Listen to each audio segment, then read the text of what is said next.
अगर आपने हमारे YouTube चैनल को अब तक सब्सक्राइब नहीं किया है तो आपको यहाँ सब्सक्राइब बटन दिख रहा है, इस पर आप क्लिक कीजिए और हमें सब्सक्राइब कर लीजिए। और साथ ही साथ इसके सामने एक नोटिफिकेशन बेल आ रहा है, उसे भी आप इनेबल कर दीजिए ताकि आपको तुरंत नोटिफिकेशन मिले जब भी हम कोई नई वीडियो अपलोड करें।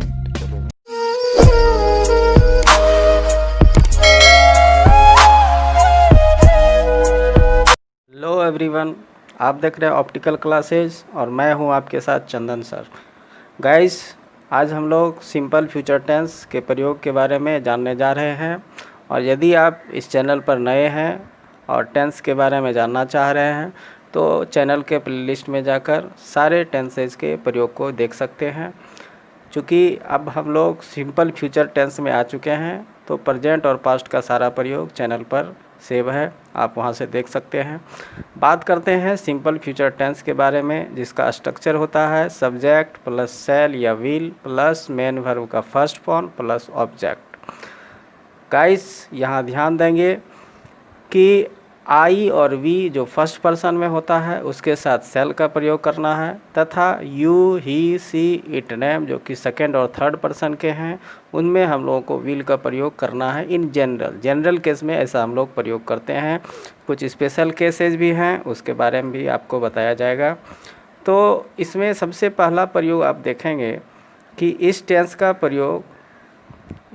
प्रयोग वैसे कार्यों के लिए होता है जो सामान्य रूप से भविष्य में होगा, यानी भविष्य में समान रूप से होगा। भविष्य में जो कार्य समान रूप से होगा उसके लिए हम लोग सिंपल फ्यूचर टेंस का इस्तेमाल करते हैं। आप एग्जांपल के रूप में यहाँ देखें कि I shall go to Patna tomorrow, you will go to college tomorrow, she will arrive at 6 o'clock। तो यहाँ पर I shall go to Patna tomorrow कि मैं कल पटना जाऊँगा, you will go to college tomorrow तुम कल कॉलेज जाओगे, she will arrive at 6 o'clock वह 6 बजे आएगी। तो ये भविष्य में समान रूप से होने वाले कार्य हैं। तो ऐसे कार्यों के लिए हम लोग सिंपल फ्यूचर टेंस का इस्तेमाल कर सकते हैं। सिंपल फ्यूचर टेंस के दूसरे प्रयोग के बारे में, दूसरा प्रयोग कहता है कि इस टेंस का प्रयोग इच्छा यानी विल, संकल्प यानी डिटरमाइनेशन, चेतावनी यानी थ्रेट, इरादा यानी इंटेंशन इत्यादि का बोध कराने के लिए भी होता है।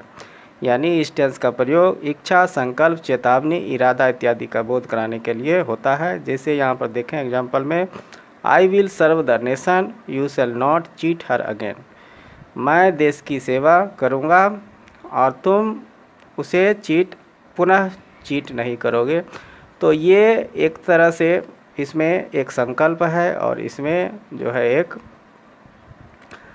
इरादा का बोध हो रहा है। लेकिन यहाँ पर ध्यान देना है डियर कि ऐसे वाक्यों में आई और वी जो कि फर्स्ट पर्सन होता है, जिसमें हम लोग शैल का प्रयोग कर रहे थे, तो यहाँ पर विल का प्रयोग करेंगे। इच्छा, संकल्प, चेतावनी, इरादा इत्यादि का बोध कराने के लिए फर्स्ट पर्सन के साथ विल का प्रयोग करेंगे। सेकेंड तथा थर्ड पर्सन यानी you, she, he, it, name इत्यादि के साथ शैल का प्रयोग करना उचित होगा, चूँकि इसमें संकल्प या इरादा बताया जा रहा है। आगे तीसरा आप एक प्रयोग देखें यहाँ पर कि कंडीशनल सेंटेंस के प्रिंसिपल क्लाउज में सिंपल फ्यूचर टेंस का प्रयोग होता है। कंडीशनल सेंटेंस यानी शर्त सूचक वाक्य। शर्त सूचक वाक्य में प्रिंसिपल क्लाउज में सिंपल फ्यूचर टेंस का प्रयोग करते हैं। 2-3 एग्जाम्पल यहाँ पर मैं आपके लिए लिया हूँ, इससे स्पष्ट रूप से समझ में आएगा। पहला एग्जाम्पल है I shall buy motorcycle when the price comes down. तो यहाँ पर I shall buy motorcycle principal clause का काम कर रहा है, जिसमें हमने यहाँ सिंपल फ्यूचर टेंस का इस्तेमाल किया है। और when the price comes down यानी ये सब ऑर्डिनेट क्लॉज है, तो सब ऑर्डिनेट क्लॉज में सिंपल प्रेजेंट टेंस को लगाना है। यहाँ ध्यान रखेंगे कि कंडीशनल सेंटेंस के जो प्रिंसिपल क्लॉज होते हैं उसमें सिंपल फ्यूचर टेंस का प्रयोग होता है, और जो सब ऑर्डिनेट क्लॉज होता है उसमें सिंपल प्रेजेंट टेंस का इस्तेमाल किया जाता है। परीक्षा के दृष्टिकोण से ये बहुत ही महत्वपूर्ण आपका प्रयोग है, जिसको आप निश्चित ध्यान में रखेंगे। तो यहाँ पर दूसरा एग्जाम्पल आप देखें कि she will come if you write to हर।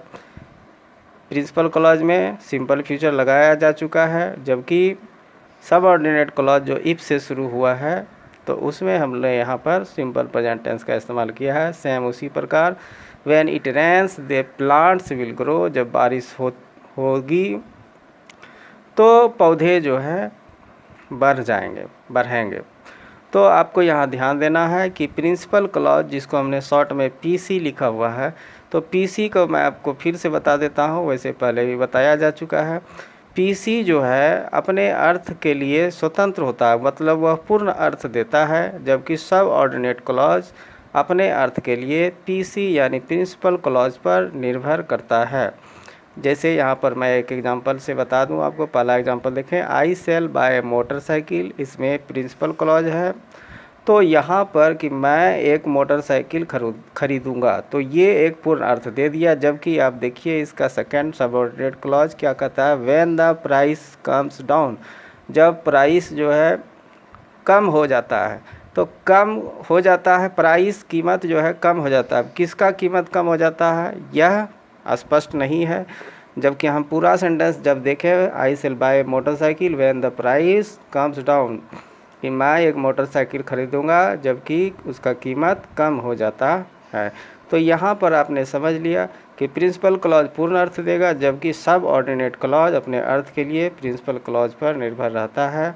और प्रिंसिपल क्लॉज के साथ सिंपल फ्यूचर टेंस और सब ऑर्डिनेट क्लॉज के साथ सिंपल प्रेजेंट टेंस का ही इस्तेमाल करना है। सिंपल फ्यूचर टेंस के अगले प्रयोग के रूप में देखें, यहाँ 4 नंबर का प्रयोग है कि फ्यूचर में यानी भविष्य में होने वाले कार्यों को व्यक्त करने के लिए निम्न स्ट्रक्चर का भी प्रयोग किया जाता है।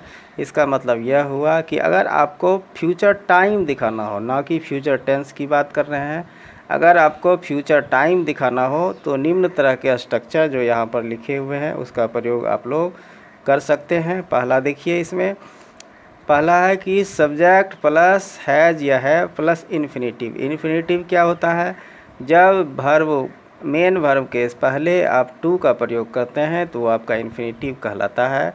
तो पहला स्ट्रक्चर है सब्जेक्ट प्लस हैज़ या है प्लस इन्फिनेटिव। तो जैसे एग्जांपल यहाँ पर है, I have to pay the fees, मुझे फ़ी अदा करना है। He has to come in time, उसे समय पर आना है। तो इसका ये अर्थ निकलता है। तो यहाँ पर देखिए कि मुझे फ़ी समय पर अदा करना है, तो किसी भविष्य की बात हो रही है। He has to come in time, उसे समय पर आना है या आना होगा। तो यहाँ पर फ्यूचर टाइम का बात किया जा रहा है। दूसरा स्ट्रक्चर आप देखें, subject plus is am are plus infinitive. यहाँ पर इज एम आर के साथ बना रहे हैं इन्फिनेटिव लगा के, यह भी फ्यूचर टाइम को दिखाएगा। एग्जाम्पल से समझते हैं, he is to come to Patna. इसका मतलब है कि वह जो है पटना आने वाला है। You are to appear at the examination, यानी तुम एग्ज़ाम में, परीक्षा में अपीयर होने वाले हो, यानी भाग लेने वाले हो या परीक्षा देने वाले हो। तो यहाँ पर देखें कि भविष्य के बाद का ही यहाँ पर फ्यूचर टाइम को ही दिखाया जा रहा है। तीसरा जो स्ट्रक्चर है subject plus is am are plus about plus infinitive, इसके साथ भी हम लोग फ्यूचर टाइम को दिखा देते हैं। जैसे एग्जांपल देखिए, the patient is about to die, रोगी जो है मरने ही वाला है। तो यह मरा नहीं है तो भविष्य की बात ही हुई कि रोगी मरने वाला ही है। चौथा स्ट्रक्चर देखिए, subject plus is am are plus going plus infinitive, इसके साथ भी फ्यूचर टाइम को हम लोग दिखाते हैं। एग्जांपल के लिए, I am going to write several books, मतलब मैं बहुत सारे बुक को लिखने जा रहा हूँ। तो लिखने जा रहा हूँ यानी काम आगे होने वाला है, फ्यूचर में होने वाला है, इसलिए इसके साथ भी फ्यूचर टाइम का इस्तेमाल, फ्यूचर टाइम का ही यह सेंटेंस बोध करा रहा है। सिंपल फ्यूचर टेंस के प्रयोग के बाद हम लोग समझते हैं use of future continuous tense, यानी फ्यूचर कंटिन्यूअस टेंस का क्या प्रयोग होता है। सबसे पहले इसका स्ट्रक्चर देखें, इसका छोटा सा प्रयोग था इसीलिए मैंने इसी वीडियो में इसको जोड़ लिया है। तो इसका स्ट्रक्चर होता है सब्जेक्ट प्लस शैल या will plus be plus main verb का फोर्थ फॉर्म प्लस ऑब्जेक्ट। तो पहला इसका उपयोग आप देखें यहाँ पर कि इस टेंस का प्रयोग ऐसे कार्य व्यापार के लिए होता है जो भविष्य में किसी खास वक्त पर होता रहेगा, यानी काम फ्यूचर में होना है किसी खास समय पे। एग्जाम्पल के लिए देखिए, he will be sleeping then, कहा कि वह तब सो रहा होगा। I shall be staying there, मैं वहाँ पर ठहर रहा हूँगा। तो ये काम जो है भविष्य में होने वाला है, इसलिए इसके साथ हमने शैल बी का प्रयोग किया, विल बी का प्रयोग किया हुआ है और मेन वर्ब का फोर्थ फॉर्म का प्रयोग होगा। दूसरा कि इस टेंस का प्रयोग भविष्य के किसी निश्चित कार्यक्रम यानी फिक्स्ड प्रोग्राम या कोई निश्चित योजना है उसका बोध कराने के लिए भी हम लोग फ्यूचर कंटिन्यूअस टेंस का इस्तेमाल करते हैं।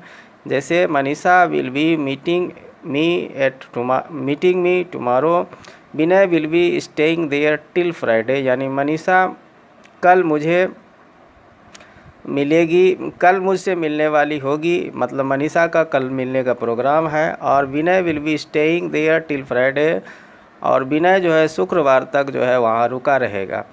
तो यह एक फिक्स प्लान है कि वो शुक्रवार तक वहाँ रुका रहेगा। तो इस तरह के वाक्यों में हम लोग फ्यूचर कंटिन्यूअस टेंस का इस्तेमाल करते हैं। आई होप कि आपको ये वीडियो अच्छा लगा हो और आपने सारे प्रयोग को समझ लिया हो। Thank you for watching.